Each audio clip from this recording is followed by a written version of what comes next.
반복되고 있는 비극, 마침표를 찍을 수 있는 방법은 없는 걸까요? 관련해서 국무총리실 산하 국책연구기관 한국노동연구원의 정흥준 연구위원과 이야기 나눠보도록 하겠습니다. 네, 위원님 안녕하십니까? 네, 안녕하세요. 네, 앞서 저희 리포트도 보셨겠고 네. 요 며칠 계속 언론 보도도 계속 보셨을 텐데 먼저 고 김용균 씨 사망, 네. 단도직입적으로 뭐가 가장 큰 문제인 겁니까? 뭐 개인의 잘못은 아니고요. 당연히 네. 이제 구조적인 문제라고 보고 있는데요. 예. 특히 이제 생산이나 어떤 서비스를 만드는 것이 안전보다 우선시되는 이런 현장의 문화들 이런 것들이 큰 잘못이라고 보고 있습니다. 네, 아무래도 구조적인 좀 네. 문제가 더 크다 이렇게 보시는 건데 구체적으로 좀 여쭤보면은 고 김용균 씨 같은 경우도 컨베이어 벨트를 점검하는 일을 네. 하셨습니다. 사고 이후 2인 1조였더라면 사고를 좀 막을 수도 있지 않았겠느냐 이런 지적이 네. 계속 나오고 있거든요. 네, 이 부분에 대한 지적은 어떻게 보세요? 네, 맞는 말씀이라고 보고요. 기본적으로 위험하고 이런 그 안전에 네. 상당히 그 어려운 일들은 두 명이 함께 가서 무슨 문제가 생겼을 때 네. 서로 이제 도와줘야 되는 건데요. 예전에는 이렇게 2인 1조로 이런 일을 했다고 들었는데 그것이 이제 바뀐 것은 결국에는 이제 비용 때문이라고 생각이 듭니다. 여기가 지금 발전소가 네. 이 하청 업체하고 계약을 맺어서 하게 되는데요. 그 계약을 맺을 때 보통 경쟁 입찰을 하게 됩니다. 네. 그 경쟁 입찰을 하게 될 때 가장 중요한 게 결국 인건비인 거고요.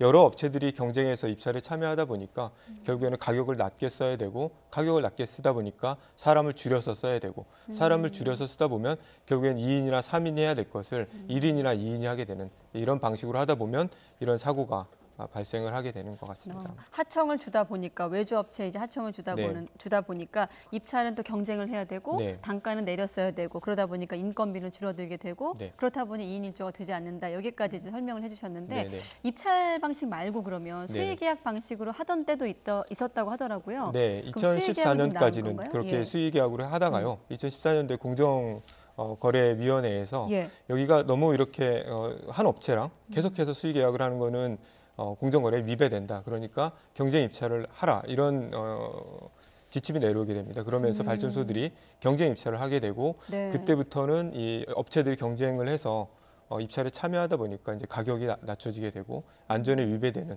이런 일들도 벌어지는 것 같습니다. 그렇다고 해서 뭐 꼭 수의계약만이 답이라고 할 수도 네. 없는 상황인 거고요. 그렇죠. 네, 결국은 이제 비용, 돈 문제 때문이란 지적이신데 이걸 좀 강제할 수 있는 방법은 없을까요? 해외 사례도 있을 것 같고요. 기본적으로 이 위험하고 네.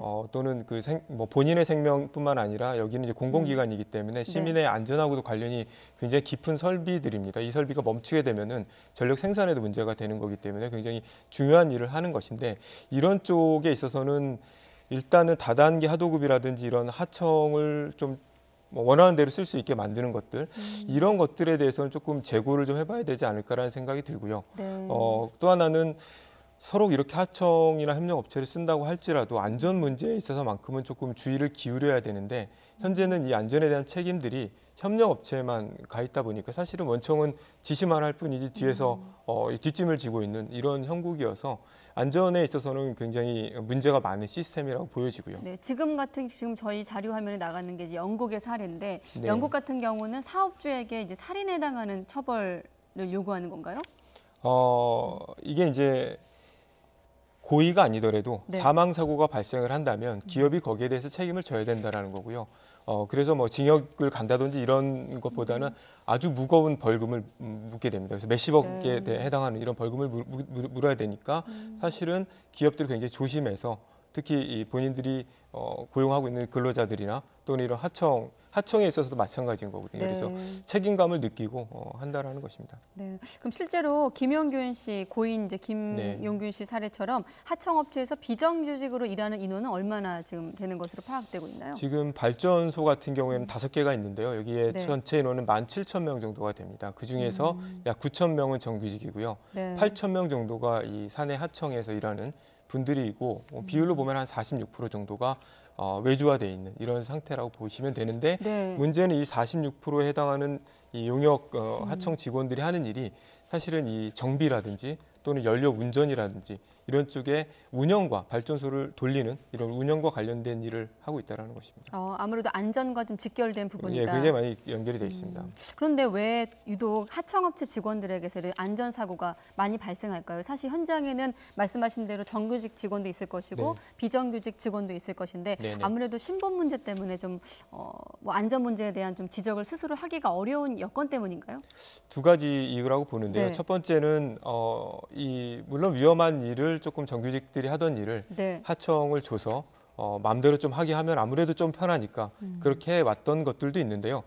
그런 것도 있지만은 사실은 이 정규직들도 위험한 일을 하곤 합니다. 그런데 정규직은 사실 업무에 대한 그 재량권도 가지고 있고 또 네. 일에 대한 통제권도 갖고 있기 때문에 위험한 일이 발생하면은 할 것 같으면 안 해야 되는 게 맞는 거고요. 네. 또 그런 것을 회사에 말을 하는 것이 오히려 잘한 행동으로 칭찬을 받는 거죠. 개선 네. 사업이라 그래서.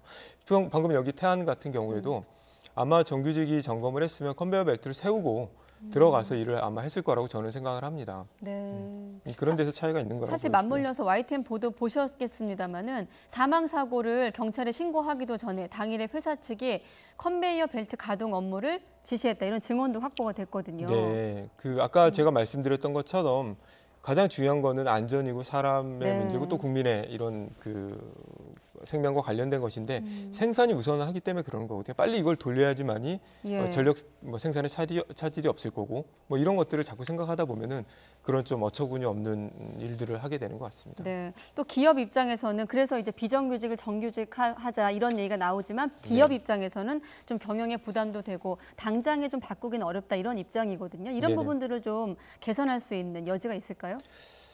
지금 이 사고가 나셨던 이분이 하던 업무는 사실은 이번 공공부문 비정규직 정규직화의 대상입니다. 그런데 한 네. 1년 동안 지금 논의가 정체가 돼 있다 보니까 또 이것도 영향을 받는 것 같고요. 사실은 발전 5사나 한국전력은 굉장히 순이익이 아주 많이 나는 그런 공공기관입니다. 인천공항공사랑 마찬가지로 굉장히 처우도 좋고요, 직원들이. 네. 그렇기 때문에 여기에서 뭐 비용 문제가 힘들어서 아니면 경영에 어떤 비용상의 압박이 있어서 비정규직을 정규직화를 못한다. 이런 거는 좀 납득하기가 좀 어렵고요. 네. 여기는 지금 에너지 산업을 민간에 일정 정도는 열어두면서 공공부문의 경쟁력을 좀 쌓기 위한 정부 정책하고 좀 관련이 돼 있었던 곳이기 때문에 사실은 그거를 조금 손을 봐야지만이 네. 이 근본적인 문제를 해결할 수 있다고 봅니다. 또 얘기를 쭉 듣다 보니까 일단 하청업체만 안전에 대한 책임을 물을 것이 아니라 원청업체에도 네. 책임을 물어야 한다는 게 좀 와닿는데 네. 그러려면 또 법을 바꿔야 되는 부분도 있지 않겠습니까? 맞습니다. 네, 국회에서도 위험 외주화 방지법, 이른바 김용균 3법이 지금 거론되고 있는데 이정미 정의당 대표 얘기도 한번 듣고 다시 대담 이어가도록 하겠습니다. 고 김용균님의 죽음은 생명의 위협을 받는 작업을 사회적 약자인 비정규직 청년 노동자에게 전가해서 벌어진 사회적 참극입니다. 2년 전 16년에도 구의역 비정규직 정비 노동자 김군이 김용균님과 똑같은 이유로 변을 당했습니다. 국회가 이번에도 제대로 된 대책을 마련하지 않는다면 이제 국회가 이 사회적 참사의 가해자가 되는 것과 다르지 않습니다. 오늘 저는 정의당이 기존에 발의한 위험의 외주화를 막기 위한 3법의 명칭을 김용균 3법으로 바꾸겠다고 말씀드립니다. 이 3법은 산재 사망에 대한 원청 책임의 강화와 징벌적 손해배상 제도를 도입하고 벌칙 규정을 상향하는 것입니다. 또한 기업에 의해서 재해처벌 명문화의 내용을 담고 있습니다. 네. 정의당 이정미 대표 얘기를 들어봤는데 이 얘기를 좀 정리해보면 결국엔 2년 반 전에 네. 구의역 사고 때도 같은 법을 발의했는데 한마디로 국회에서 지금 이 법이 잠들어 있다는 얘기 아니겠습니까? 네네. 네, 어떻게 보세요?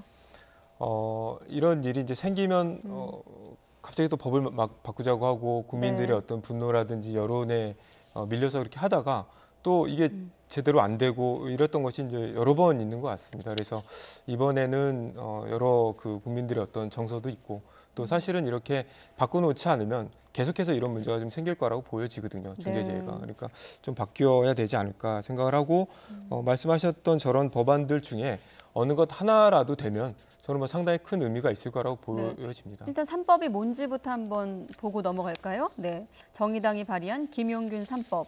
네, 제가 좀 설명을 해드리면 산재 사망 사고에 대한 처벌 3년 이상 유기징역으로 강화한다 이런 내용이 있고 또 국민 생명 안전 관련 업무 도구 번천을 금지하겠다.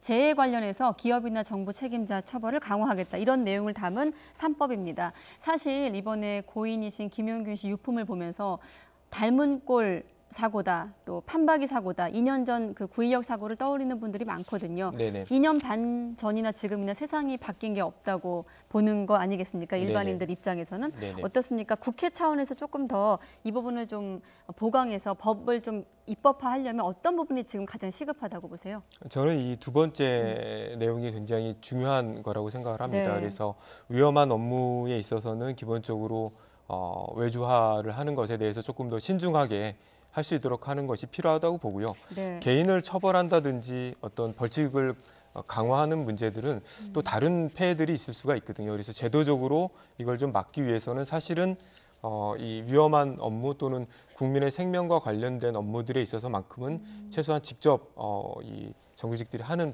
방안들을 이번에는 꼭 좀 통과가 됐으면 좋겠습니다. 그럼 좀 더 구체적으로 앞서 2인 1조 얘기를 많이 하지 않습니까? 그럼 네네. 2인 1조 관련된 법은 세 가지 법 중에 좀 어디에 적용받을 수 있는 건가요? 그건 아마도 그 세 가지 모두가 다 적용이 될 거라고 보고요. 네. 그거는 이제 2인 1조라는 거는 좀 함께 해서 위험을 네. 좀 막자라는 것이기 때문에요. 결국에는 이 산업 현장에서 이 근로자들의 생명을 굉장히 좀 중시하는 게 된다면 네. 저렇게 처벌 규정이라든지 어떤 제도가 없더라도 당연히 이제 그렇게 해야 되는데 이 비용의 문제가 자꾸 앞서다 보니까 그런 것들이 네. 좀 묻혀지는 것 같습니다. 네, 비용의 문제가 앞선다. 결국은 또 입찰 얘기로 다시 돌아오게 되는 건데 네네. 단순한 원청, 하청 구조가 아니라 지금 하청에 또 하청을 주는 구조인 산업 현장들도 많지 않습니까? 네네. 그 고리를 좀 끊는 것도 중요해 보이는데요. 네, 맞습니다. 네. 그래서 다단계 하도급만큼은 제조업 사업장에서는 좀 없어져야 될 거라고 보고요. 예. 이번에는 이렇게 발전소에서 공공기관에서 사고가 났지만 사실은 조선소에도 굉장히 많은 사고가 있습니다. 네. 근데 이 사고의 주 원인이 이 다단계 하도급에 있는 것이고요. 지금 발전소도 사실은 다단계는 아니지만 하청업체가 또 다른 하청업체랑 같이 컨소시엄을 구성해서 하고 또 그 하청업체가 다시 더 작은 업체랑 컨소시엄을 구성해서 하는 약간 다단계하고 비슷한 이런 것들도 좀 보여지는데요. 네. 이런 부분들을 좀 막아야 될 것 같습니다. 네, 지금 말씀하신 대로 앞서 조영선 기자 리포트를 보면 지난해 5월에 경남 거제 삼성중공업 조선소에서도 크레인 붕괴 사고로 6명이나 사망한 바가 있고 이번 김용균 씨 같은 경우도 하청업체 직원이었습니다. 자, 앞서 그 이정미 대표가 사회적 참사의 가해자가 되지 말자 저는 이 말이 눈에 띄는 것 같은데 국회에서 좀 하루빨리 입법이 이루어지기를 바라보겠습니다. 네, 지금까지 한국노동연구원 정흥준 연구위원이었습니다. 고맙습니다.